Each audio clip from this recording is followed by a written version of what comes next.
Intraday చేసే వాళ్ళకి market ఏం జరుగుతుంది, ఏమవబోతుంది, ఏది ఓవరాల్గా positive or negative or neutral అనేది మనం దీంట్లో గమనించవచ్చు.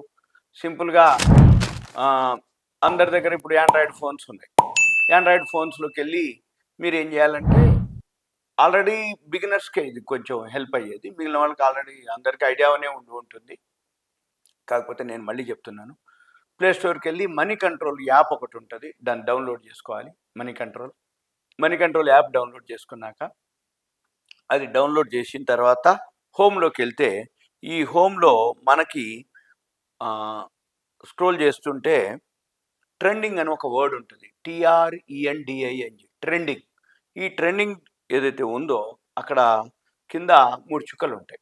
ఈ 3 చుక్కల్లో మనము జరపాలన్నట్టు ఇట్లా 3 సార్లు జరిపితే అక్కడ అడ్వాన్సెస్ డిక్లైన్స్ అని ఒకటి ఉంటుంది.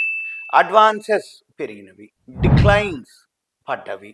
అడ్వాన్సెస్ అంటే ఎన్ని పెరిగినాయి, సపోజ్ ఇప్పుడు ఈ వీడియో చేసే టైంకి మనీ కంట్రోల్లో 876 అడ్వాన్సెస్, 1681 డిక్లైన్స్ అని ఉన్నాయి. అంటే ఎప్పుడైనా కానీ మీరు చూసేటప్పుడు లైవ్లో అడ్వాన్సెస్ కనుక ఎక్కువ ఉంటే డిక్లైన్స్ తక్కువ ఉంటాయి. అడ్వాన్సెస్ అంటే పెరిగినవి, డిక్లైన్స్ అంటే తగ్గినవి. పెరిగినవి ఎక్కువ కనుక ఉన్నట్లయితే పాజిటివ్, మార్కెట్ పెరుగుతుందని అర్థం.